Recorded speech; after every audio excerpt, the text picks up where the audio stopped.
50-year-old already, Brian. You're fair catching me up. I can't believe that we've been part of each other's lives for over 30 years now. My first recollection of you was leopard crawling down the corridor in Berlin. Funny days. Aye.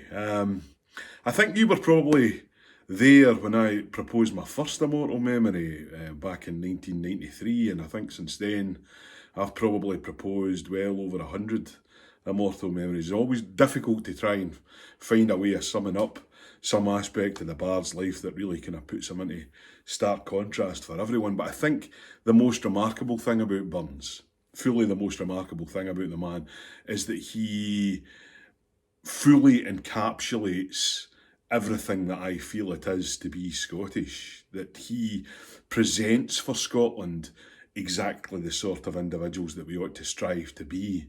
It's not unusual for countries to have great poets, great songwriters, people who say everything clever that you can imagine in the mother tongue, people who collect all the nation's melodies.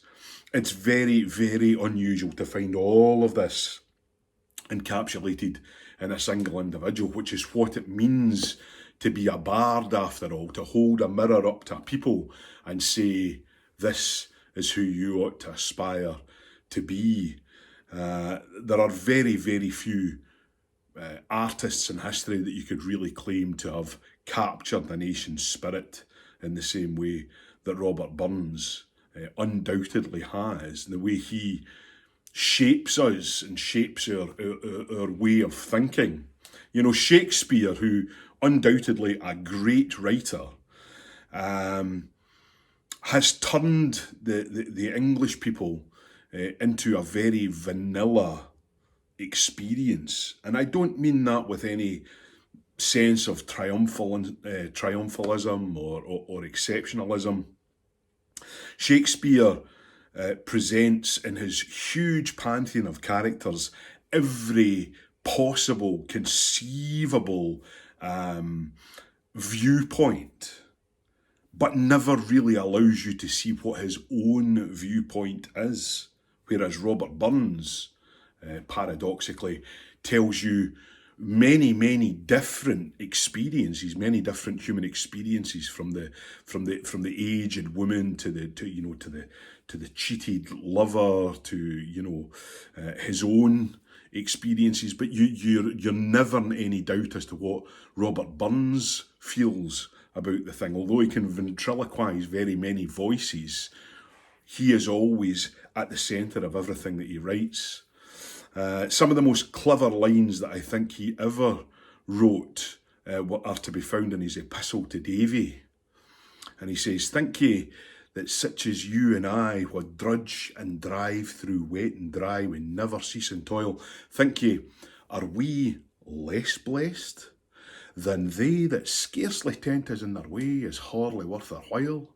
Alas, how oft in haughty mood God's creatures they oppress, or else neglecting all that's good, they riot and excess, baith careless and fearless at either heaven or hell, esteeming and deeming it an idle tale.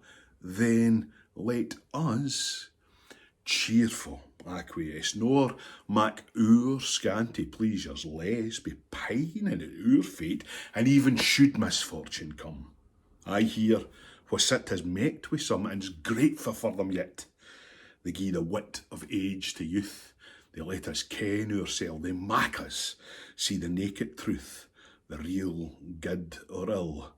Though losses and crosses be lessons richt severe, there's wit there, you'll get there, you'll find nae other where." Isn't that remarkable? 25 years of age when he wrote that, and yet he already knows the human psyche. He knows that no matter how hard things may be, there's humanity in there, and something that we can all learn and grow from. And that, I think, is what it is to be a remarkable poet, a remarkable genius. And so I would give you the immortal memory of Robert Burns.